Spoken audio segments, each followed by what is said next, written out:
Hello everyone, स्वागत है आपका मेरे ऑनलाइन यूट्यूब चैनल संकल्प मैथ क्लासेस में। परसेंटेज से रिलेटेड जो टॉपिक हमने स्टार्ट किया हुआ था, बेसिक जो भी परसेंटेज से है, हमने प्रीवियस लेक्चर में उसके बारे में पढ़ा।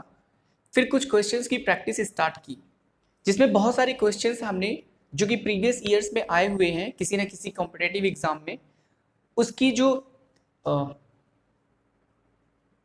उसके बारे में हमने यहाँ सीखा कि किस तरीके से क्वेश्चन फ्रेम होते हैं और उन्हें सॉल्व भी करके देखा। आज हम कुछ और क्वेश्चंस की प्रैक्टिस करने वाले हैं। तो सबसे पहले देखते हैं कि क्वेश्चन है क्या। जो पहला क्वेश्चन हमने आज लिया हुआ है प्रैक्टिस के लिए वो ये है कि मिस्टर अग्रवाल ने अपने धन का 30% भाग अपनी पत्नी को दिया, शेष धन का आधा अपनी पुत्री को दे दिया तथा बचे धन को अपने 5 पुत्रों में बराबर बराबर बांट दिया। यदि प्रत्येक लड़के को रुपए 14,000 मिले हो तो उसके पास कुल कितना धन था, यानी कि मिस्टर अग्रवाल के पास कुल कितना धन था। तो हम मानते हैं कि जो कुल धन है मिस्टर अग्रवाल के पास, वो मानते हैं कि रुपए यक्स है, यानी रुपए यक्स उनके पास है। पत्नी को कितना दिया उन्होंने, इसी रुपए यक्स का 30% उन्होंने अपनी पत्नी को दिया, इसी रुपए यक्स का। इसको सिंप्लीफाई करेंगे तो यक्स इंटू 30 डिवाइड बाई कितना होगा 100। एक जीरो से एक जीरो कैंसिल होगा तो रुपए कितने आ जाएंगे 3x बटे कितना 10। ये है पत्नी को दिया हुआ हिस्सा। शेष धन का, यहाँ शेष धन का आधा अपनी पुत्री को दिया, तो सबसे पहले शेष धन निकाल लेते हैं। तो शेष धन होगा कितना, यक्स रुपए टोटल थे, उसमें से जो उन्होंने अपनी पत्नी को दिया उसको अगर हम माइनस कर दें तो 10 यक्स में से 3 यक्स जाएगा, 7x बटे 10 होगा। इसके नीचे एक मानकर इस चीज को आप भिन्नों को हल करना आपने पहले सीखा है। तो शेष धन हो गया इतना रुपए, ठीक है। अब इसका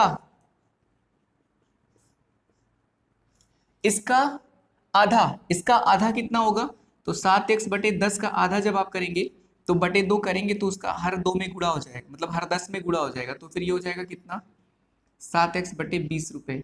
ये पुत्री को दिया गया है, भाग है। फिर उसके बाद क्या है, तथा बचे धन का, तो अब कितना बचा, फिर से शेष धन निकालना पड़ेगा। तो शेष धन फिर से अगर आप निकालेंगे तो शेष धन बराबर कितना होगा, पहले कितना था 7x बटे 10 था, उसमें से पुत्री का हिस्सा 7x बटे 20 को हटा दीजिए तो शेष धन आपको पता चल जाएगा। 2 से ऊपर नीचे गुणा करके हम हर बराबर कर सकते हैं। तो 2 सत्ते 14, 14x में से 7x घटेगा तो 7x ही रह जाएगा और नीचे हर आपका 20 हो जाएगा। तो ये आपका शेष धन है। अब शेष धन का यानी पुत्र को जो हिस्सा मिलेगा वो कितना मिलेगा, कितना बोला इसने, शेष बचे धन को अपने 5 पुत्रों में बांट दिया उन्होंने। तो 5 पुत्रों में बांटा है, इसका मतलब एक पुत्र को कितना मिलेगा, जितना है टोटल, यानी 7x बटे 20 है, उसको 5 भागों में बांट दीजिए तो बटे 5। इसको सिंप्लीफाई करेंगे तो 7x बटे 20 और भाग का निशान है तो इसको बटे 1 मान सकते हैं। भाग के निशान को गुणा में बदलेंगे तो इसका जो पीछे वाली भिन्न होती है उसका रेसिप्रोकल लिखा जाता है, यानी उसे बदल देते हैं, हर को अंश और अंश को हर बना देते हैं। 7x का 1 में गुणा होगा तो 7x होगा और बटे कितना 100। ये एक पुत्र को मिल रहा है इतना रुपए।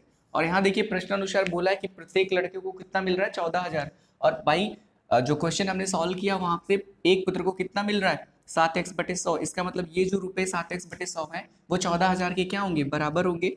तो 7x बटे 100 को 14,000 के बराबर कर दीजिए। यहाँ से x की वैल्यू निकालेंगे तो 100 का इसमें गुणा होगा और नीचे 7 हर में चला जाएगा, फिर 7 एकम 7, 7 दूनी 14, यहाँ पर हो गया कितना 2000 गुणे कितना 100। जब 2000 में 100 का गुणा होगा तो 2 जीरो बढ़ा दीजिए और आप देख सकते हैं कितना हो गया 2 लाख रुपए। और ये किसकी वैल्यू है, यक्स की। और यक्स ही हमारा क्या है, मिस्टर अग्रवाल के पास जितना भी धन था उसे हमने यक्स माना हुआ था और उनके पास कोई कितना धन है यही निकालना भी था। इस तरह से देखा हमने कि एक्स की वैल्यू जो है वो 2 लाख आई, इसका मतलब कुल धन मिस्टर अग्रवाल के पास कितना है 2 लाख। तो ऑप्शन नंबर बी जो होगा वो करेक्ट ऑप्शन होगा, ठीक है। आई होप आपको सोल्यूशन समझ में आ रहा है। चलिए नेक्स्ट क्वेश्चन देखते हैं जो हमने सेकंड नंबर पर लिया हुआ है प्रैक्टिस के लिए। क्वेश्चन ये लिखा हुआ है कि एक विद्यालय में छात्राओं का 1/5 भाग तथा छात्रों का 1/4 भाग 12 वर्ष से कम आयु के हैं। यानी कोई एक विद्यालय है उसमें छात्राएं जितनी है उसका 1/5 भाग 12 वर्ष से कम है और छात्रों का 1/4 भाग 12 वर्ष से कम है। यदि विद्यालय में कुल 1000 विद्यार्थी हो तथा इनका 2/5 भाग छात्राएं हो तो 12 वर्ष से तथा उससे अधिक आयु के कितने प्रतिशत विद्यार्थी हैं, ये चीज हमें फाइंड करना। ठीक है, तो कुल विद्यार्थी है कितने, कुल विद्यार्थियों की बात अगर की जाए तो कुल विद्यार्थी जो हैं वो कितने हैं, 1000।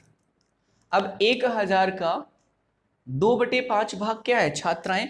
इसका मतलब छात्राओं की संख्या अगर आपसे निकालने को कहा जाए तो छात्राएं कितनी होंगी, 1000 का 2/5। का मतलब गुणा होता है, सिंप्लीफिकेशन में इसको गुणा में बदलिए और बटे गुणे 2/5 करिए, फिर 5 दूनी 10 हो जाएगा, यानी 200। 200 का गुणा 2 में होगा तो हो जाएगा कितना, 400। तो आप देख सकते हैं कि छात्राओं की संख्या कितनी हो गई, छात्राओं की संख्या कितनी हो गई, 400। अब छात्राओं की संख्या अगर 400 है तो छात्रों की संख्या कितनी होगी, टोटल हैं कितने, 1000 है, उसमें से छात्राएं कितनी है, 400। तो 1000 में से 400 को अगर हम माइनस कर दे तो बचा कितना, 600। तो 600 छात्र हो गए। अब देखिए प्रश्न के अनुसार 12 वर्ष से कम आयु के छात्र और छात्राएं अगर हमें निकालना हो, जो कितने 12 वर्ष से कम आयु के हैं, ठीक है, तो 12 वर्ष से कम आयु के जितने भी छात्र और छात्राएं हैं वो हम फाइंड करते हैं। तो छात्राओं का 1/5 और छात्राएं कितनी है, 400। तो 400 का 1/5 धन छात्रों का 1/4 भाग, तो छात्र कितने, 600। 600 का 1/4, ये इतने क्या है, 12 वर्ष से कम आयु के हैं। तो इसे सिंप्लीफाई करेंगे तो 400 गुणे 1/5 धन 600 गुणे 1/4, 5 एकम 5, 5 अट्ठे 40, 2 दूनी 4, 2 तिया 6, यानी 300, फिर 2 एकम 2 और यहाँ 150 हो जाएगा।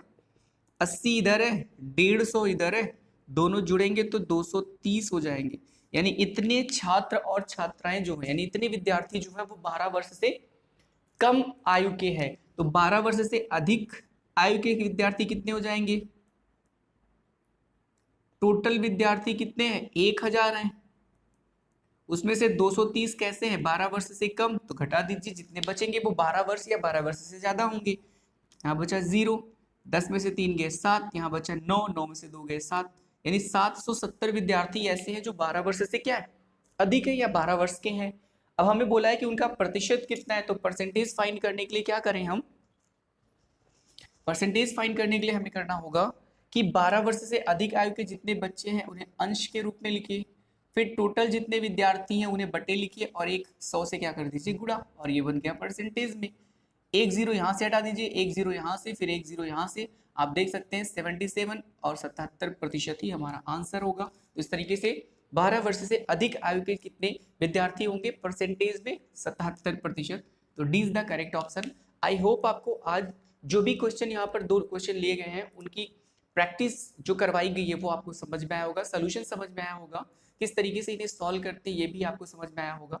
1-2 बार प्रैक्टिस करेंगे तो मुझे पूरी उम्मीद है कि आप बेहतर परफॉर्मेंस कर पाएंगे किसी भी कॉम्पिटेटिव एग्जाम में। जो परसेंटेज से रिलेटेड क्वेश्चन आएंगे उन्हें बहुत बेहतर तरीके से आप सॉल्व कर पाएंगे। ठीक है, वीडियो शॉर्ट ही रहेगी ताकि आपको पढ़ने और रिवीजन करने में आसानी हो। अगर वीडियो से आपकी प्रिपरेशन में कुछ हेल्प होती है तो इन वीडियोज़ को लाइक, शेयर और सब्सक्राइब भी कर सकते हैं। मिलते हैं अपने नेक्स्ट वीडियो में कुछ और क्वेश्चन के साथ, तब तक के लिए धन्यवाद।